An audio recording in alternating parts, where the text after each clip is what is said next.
ibang paaralan ng Hilagang Valenzuela, mga guro, mga mahal naming mga magulang, at sa kapwa ko magsisipagtapos, isang mapagpalang araw po sa inyong lahat.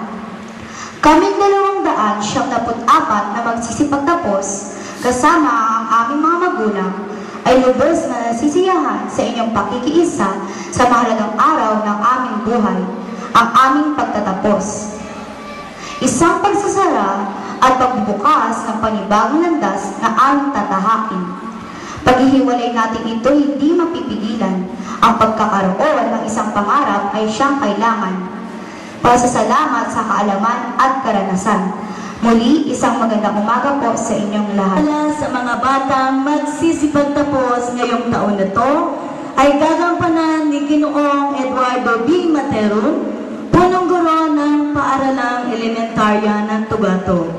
Ang pagpapatunay ng pagtatapos ay gagampanan ng nanunungkulan tagamasid Pampurok ng Hilagang Valenzuela, Dr. Adoracion D. Guevara, at ang pagpapatibay at paggawad ng mga katibayan ng pagtatapos, medalya at iba pang karangalan ay gagampanan ni Dr. Flor Belisa R. Mayari, tagapamanihan ng pansangay ng Valenzuela. Ako sa inyong lahat, bago ko gampanan ang aking tungkulin, ay hayaan niyo munang ipakilala ko sa inyo ang ating mga panauhin na siyang nagbibigay dangal sa ating palatuntunan ngayong umaga.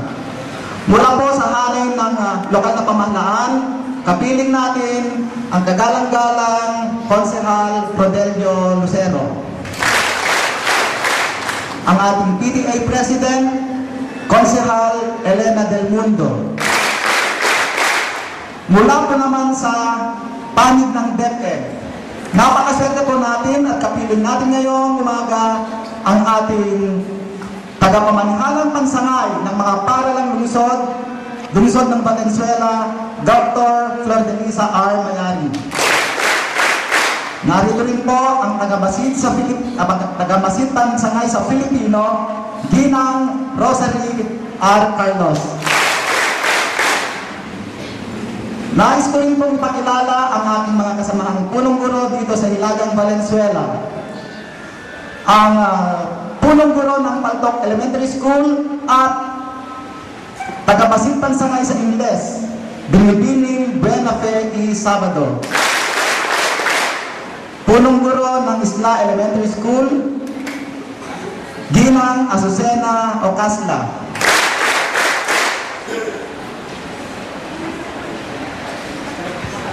Ang punong guro ng Pio Valenzuela Elementary School at Officer in Charge, District Supervisor, Dr. Adoracion B. Guevara. Ang punong guro ng Coloong Elementary School, Ginang Remedios L. Santos. Punong guro ng Coloong ng Pasolo Elementary School, Ginang Lolita Quevedo. Ang punong guro ng PR San Diego Elementary School, Ginang Amelita Ayaton. Mula sa Rincon Elementary School, Dr. Ofelia Santiago. Ang punong guro ng Tagalog Elementary School, Binibining Marilyn Meliton. At ang punong guro ng A. Deato Elementary School, Ginang Maria Cristina Salonga. Nais ko rin pong ipakilala sa inyo ang aking mga kasamang guro dito sa ating paaralan. Nariyan po ang SPED teacher, Ginang Gretchen Cortez. Ang Kinder 1 teacher, Ginang Rolinda Delino. Ang Kinder 2 teacher, guro sa ikalawang baitang, sa pamumuno ni Ginang Concepcion D. Santos. Mula sa ikatlong baitang sa pamumuno ni Ginang Jane R. Laho. Sa ikaapat na baitang sa pamumuno ni Binibining Juliet Cordero. Sa ikalimang baitang sa pamumuno ni Binibining Salvacion Y. Mones. At ang mga grade 6 teachers sa pamumuno ni Binibining Karen Directo. ang mga gurong pang-asignatura, Ginang Maria Celeste S. Gunyo, Ginoong Hilario Gunyo, at Ginang Corazon B. Dizon. Nariyan po ang ating mga sedantin at ang 2 security guards.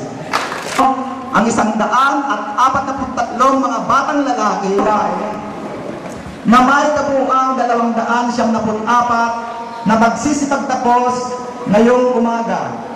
Kasiya-siya po nilang natapos ang kurikulum na itinakda ng Kagawaran ng Edukasyon taong pampaaralan 2011, 2012, kung kaya hinihiling ko ang inyong pagpapatuloy. At magandang umaga mga bata. Batay sa pagpapakilala ng inyong punong guro na si Ginoong Eduardo B. Materon, nakasiya-siya ninyong natapos ang kurikulum na itinakda ng Kagawaran ng Edukasyon, Republika ng Pilipinas para sa elementarya taong pampanuruan 2011 hanggang 2012 ay pinatutunayan ko ang inyong pagtatapos. At magalang ko pong hinihiling sa ating tagapamanihalang pansangay, Dr. Flor de Lisa R. Mayari, na pagtibayin ang inyong pagtatapos. Good morning. By the authority vested in me as the school's division superintendent and as presented by your district supervisor and as certified by your principal that you have successfully completed the requirements prescribed by DepEd as well as the curriculum. Now, today I confirm your graduations. Congratulations. So, after 4 years from now, 7, 8, 9, 10, you will graduate from junior high school. So, makaraan ng 4 na taon, kayo ay gagraduate ng junior high school. Then, plus 2 years, gagraduate kayo ng senior high school. Ang ibig sabihin, pagdating ng 4 na taon ng junior, pwede na kayong magtrabaho.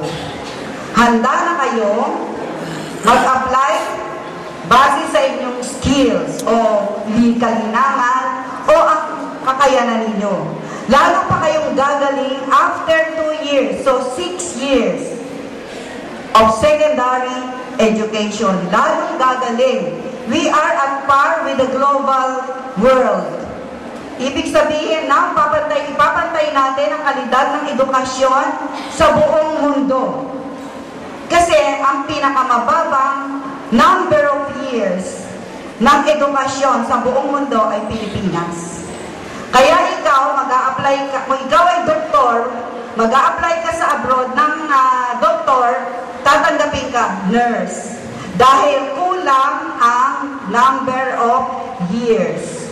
Ngayon, iaangat natin ang kalidad ng edukasyon sa Pilipinas. Kaya kayo ang unang-unang ma-expose to the K+12. Ang basic education natin, mga magulang, mag-i-start po ng kinder.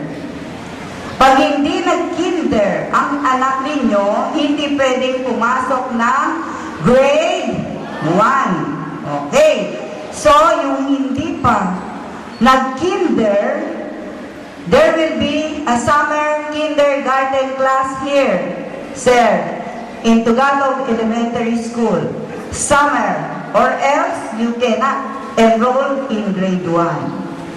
So, mga bata, mag-enroll na agad, at lahat ng mga guro, continuous ang enrollment natin.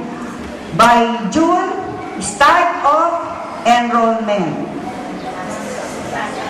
Start of the class. Okay, thank you for that. And teachers of grade 1, may I see the hands of teachers of grade 1? By second or third week, papasok kayo sa